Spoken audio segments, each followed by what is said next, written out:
본문의 말씀 보면 예수님이 마귀에게 세 가지 시험을 받았다는 사실을 익히 잘 알고 있는 말씀이죠. 어제 아침에 들려준 말씀, 공생애를 위해서 우리가 하나님의 아들이라 할지라도 육체를 입고 오셨기 때문에 예수님은 우리의 모델이죠.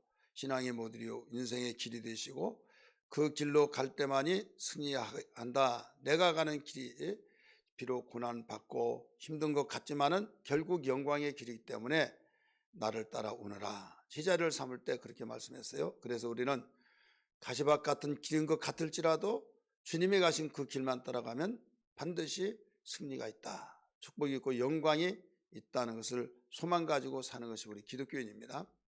진정한 신앙이죠. 그래서 자상하게 가르쳐 준 것이 공생애로부터 시작되는 것과 사생활 사생활의 신앙생활은 완전히 다르다. 사생활은 예수님이 사랑을 받고 칭찬받고 지혜가 충만해서 많은 사람에게 다 이 구설수 오르지 않고 너무나도 칭찬을 받고 사랑스러움을 받았다고 그랬어요. 그런데 공생애가 시작되면서부터 영적 전쟁이 시작되는 거예요. 회개하라, 천국이 가까웠다. 이 말 한마디가 공생애 선포에 시작된데 그 이전에 침례받음으로 하나님께 공인을 받고 사랑하는 아들 기뻐하는 자라고 공인해 주셨죠. 성령이 임하시고 난 뒤에 그 다음에 성령이 광야로 몰아내시니라. 마가복음에서는 그렇게 나와요. 마가복음 1장 12절 13절에서. 그리고 마귀의 그 광야로 가셔서 마귀에게 시험을 받았다. 이게 나옵니다. 성령에 이끌려 성령이 광야로 몰아내신지라. 여기서 성령의 충만함을 입어. 누가 보면 그렇게 나와요. 어쨌든 성령의 충만함, 성령의 이끌림, 강력한 표현으로 모르면 적극적인 표현으로 성령이 광야로 몰아내신지라. 이런 사건이 있는데 시험을 받는 목적으로 가는 것이 아니라 이 공생에 시작하는데 그 어마어마한 대구속의 사업을 위해서 준비할 때 그냥 준비할 수는 없다 하면서 성령으로 그 광야로 하나님께서 몰아내셨다 이거죠. 여러분과 하면 광야는 고독합니다. 이미 말씀드렸습니다. 위협을 받습니다. 환경이 열악합니다. 낮에는 덥고 밤에는 춥고 외롭습니다. 혼잡밖에 없잖아요. 또 짐승들이 있다고 그랬습니다. 위협을 받습니다. 그렇지만은 이 광야를 거치하면 된다. 우리는 인생살이가 광야 같다. 영적 생활은 광야 같죠. 그리고 거기에서 마귀가 있기 때문에 마귀는 시험했다. 이런 내용이 나옵니다. 그래서 이 과정이 어떤 누구도 이해될 수 없고 우리가 공적 생활할 때는 일어난다.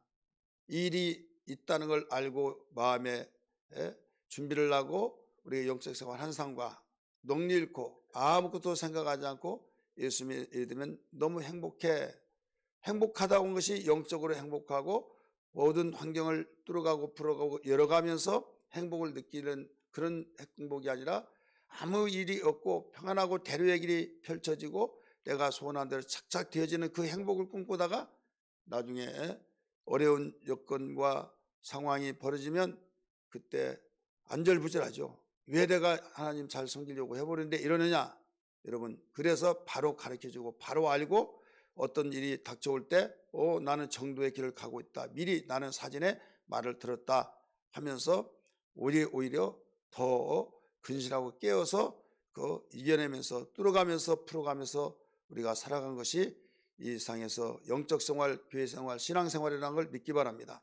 누가 우리에게 보여주셨어요? 예수님이 보여주셨다 이것입니다. 예수님이 가신 그 길로만 가면 지는 것 같고 망할 것 같고 외롭고 고독하고 정말 힘든 것 같지만은 그 속에 영광이 숨겨 있기 때문에 보화가 감춰 있기 때문에 그것을 포기할 수 없어서 계속 우리는 정말 사생결단하면서 싸워나가는 것이다. 그러나 한 가지 두려워할 것이 없는 것은 하나님이 천지를 창조하신 하나님이 또 그가 보내신 예수 그리스도의 그 놀라운 구원의 은혜와 성령의 역사하심으로 말미암아 우리는 승리한다, 이긴다. 그래서 시나리오 각본에 이기게 되어 있으면 여러분 얻어맞더라도 이겨 결국은 영광을 차지하듯이 이 소망으로 반드시 살아야 된다 이 말이에요. 근데 이 세 가지 시험을 봤는데 어떤 시험이냐? 돌들로 떡덩이가 되게 하라. 이 첫 번째 시험이죠. 그 3절의 말씀 보니까 마귀가 나타나서 네가 하나님의 아들이거든다. 아들이라면 너 못할 것 없지. 이 돌들을 떡덩이가 되게 하라 그랬어요. 예수님은 기록되었으되 하면서 그 사람이 떡으로만 살 것이 아니라 하나님의 입에서 나오는 모든 말씀으로 살아야 된다 하면서 기록된 말씀을 인용했어요. 당신이 너 까불지마, 내가 너를 다 알고 있어, 네가 나를 시험하기 위해서 나타났지, 막 이런 식으로 대응한 것이 아니라 기록된 말씀으로 대응했다는 말씀을 알아야만 됩니다. 그래서 이 4절 말씀으로 대응했는데, 이 4절 말씀은 기록된 말씀, 이미 신명기 8장 3절에 있는 말씀을 인용해서 그 마귀를 이기게 되었던 것을 볼 수 있습니다. 두 번째 시험은 높은 성전에 성전 꼭대기에 세우고 그 말씀으로 이기니까 기록되었으되 하면서 주님이 말씀으로 이겼잖아요. 그러니까 그 마귀는 의아했어요. 다른 말로 그래 좋다, 내가 못할 줄 아냐 하면서 그 과시하면서 또 돌들을 떡덩이로 만들 줄 알았는데 오히려 기록되었으되 하면서 하나님의 말씀으로 자기를 대적하더라 이거죠. 그래 나도 하나님 말씀을 사용해보자 해서 여기에 이 두 번째 시험이 옵니다. 5절 6절에 나오죠. 5절 6절 봅니다. 이에 마귀가 예수를 거룩한 성으로 데려다가 성전 꼭대기에 세우고 6절 같이 읽습니다.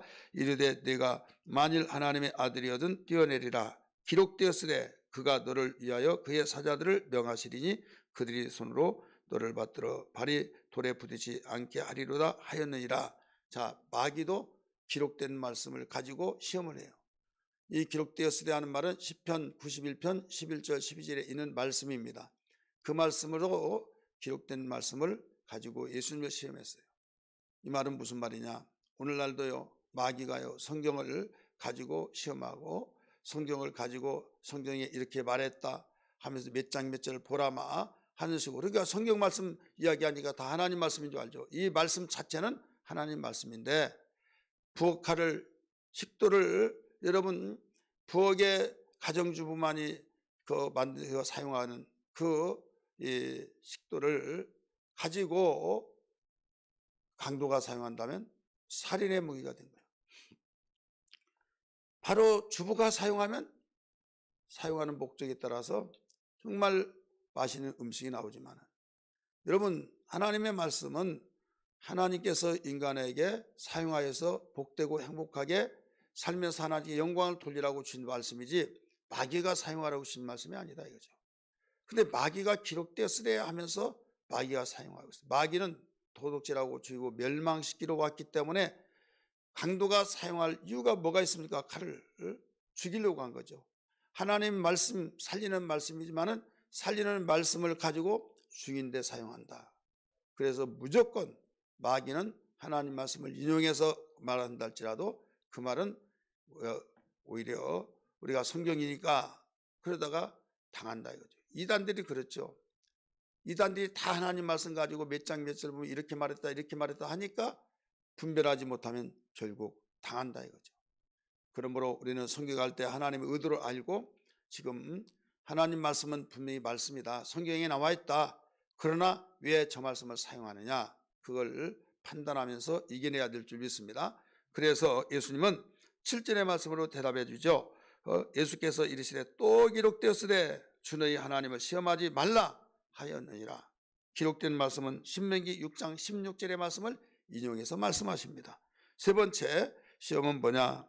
우리 8절 9절입니다. 마귀가 심합니다. 8절 9절 마귀가 또 그를 데리고 지극히 높은 산으로 가서 천하만국과 그 영광을 보여 이르되 만일 내게 엎드려 경배하면 이 모든 걸 내게 주리라 이런 말씀을 했어요.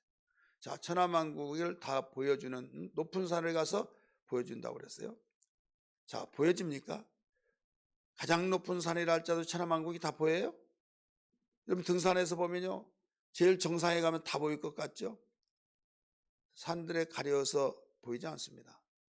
어떻게 보일까? 이것 때문에 고심 안 쓰고 그런 사람이 있어요. 이건 도저히 이해가 안 된다 막 해가지고 거기에 올인하지 않더라도 되는데 막 올인해가지고 그런 사람들까지 하나님께서 해결해 주셔서 누가복음은 그 순식간에 이 영광으로 천하만국을 다 보여줬다고 그랬어요. 마귀가 순식간에. 그래서 마귀의 영을 통해서 순식간에 보여지기 때문에 여기에서 마술사가 순식간에 막 분명히 돈이 아닌데 돈으로 막 보여지게 해서 분명히 돈이다 이거예요. 그래서 빠지잖아요. 보자기 하나 가지고 막 거기서 비둘기가 나오게 하고 이거 거짓으로 그래 보여진 거죠. 그러니까 분명히 봤다 하지만은 거기는 거짓으로 되기 때문에. 그래서 예수님은 말씀하십니다. 여기서 주 너희 하나님을 시험치 말라. 다만 하나님 말을 경배하라고 그를 섬기라 하였느니라. 기록된 말씀으로 말씀했어요. 그런데 여기 누가복음 보면 누가복음 4장에 무슨 말씀이 나오냐? 13절에 이것은 내게 넘겨준 것이므로 내가 너에게 줄 수 있다. 아담이 넘겨줬죠. 마귀에게 불순종으로 인하여서. 그래서 결국은 내 것이다. 그러니 내게 경배하고 내게 절하면 내가 너에게 줄 수 있다 이거죠. 여러분 오늘날 우리가 정말 물질 때문에 신앙 팔아버리고 물질 때문에 신앙을 이순위로 밀려지게 되어지고 물질 때문에 하나님을 부인하고 저버리고 이런 일들이 우리가 어렵지 않게 우리 주변에서 볼 수가 있잖아요. 이것이 행위나 내가 될까봐 우리 항상 근신하면서 하나님 천하만국을 보여주면서 내게 다만 경배하면 절하면 엎드려 절만 하면 내가 다 주겠다. 그럴 때 걸림도 없이 그냥 덜컥 물어가지고 빠지지 마시고 주님 천하만국을 다 준다 할지라도 나는 나의 경배하고 내가 섬기는 자는 하나님밖에 없습니다. 이것을 무장하고 살아야 될 줄 믿습니다. 그래서 마귀가 예수에게 나타나서 세 가지 시험은 우리에게 물질의 시험, 또 명예의 시험, 또 우리에게 가지 시험들이 수없이 일어나는데 그 모든 것을 이기는 데 초점이 있다. 그 시험. 그래서 이 시험을 이겨야만 우리는 공생애에 들어갈 수 있다 이거죠. 시험에 져버리면 공생애를 할 수가 없다 이거죠. 오늘 11절의 말씀 보니까 뭐가 나옵니까? 11절에 이에 마귀는 예수를 떠나고 천사들이 나와서 수종들더라 라고 나오죠. 이길 때만이 천사들이 나와서 수종들더라. 누가복음 4장 13절 보니까 잠시 떠났더라. 시험을 다한 후에 잠시 떠났더라. 다시 온다는 겁니다. 내가 온격길에 쳤지만은 내가 재무장해가지고 너를 반드시 이기고 말 거야 하고 어느 순간 또 나타난다는 거예요. 그러면 어떻게 하겠습니까? 우리는 항상 근실하고 깨어서 이겨야 된다. 이긴 자만이 승리한다 이거죠. 베드로후서 2장 19절에 말씀 보니까 내가 자유를 준다 할지라도 진자는 이긴 자의 종이 된다. 하나님의 자녀의 특권을 주셔서 자녀의 권세를 줬다 할지라도 너 시험에서 지면은 너는 마귀의 종이 된다 이거예요. 그래서 우리가 하나님의 거룩한 물과 피로 거룩하게 우리가 거듭나서 하나님의 자녀가 되어서 자녀의 권세를 가지고 살지만은 이겨야 된다. 이겨야만 자녀다운 자녀가 되고 공생활을 할 수 있다는 걸 기억하면서 하나님 오늘 또 말씀으로 무장하고 날마다 성장해 나가며 근신하며 어떤 일에든지 이겨내는 하나님의 놀라운 성숙한 자가 다 되게 하시고 주여 능력 있는 자가 되게 하여 주옵소서. 말씀과 기도를 깨있고 계속 해나갈 때만이 이길 수 있다는 걸 기억하면서 성령의 이끌림 받아서 분별하기를 주 이름으로 축원합니다. 주 이름으로 다 같이 주여 부르며 통성으로 기도하겠습니다. 주여 주여 주여. 하나님 아버지 기도합니다. 오늘도 이와 같이 주 이름으로 모여서 주여 일용한 양식을 받았습니다. 이 말씀이 생명되고 이 말씀을 들고 기도할 때 하늘 보좌가 감동되게 하여 주옵소서.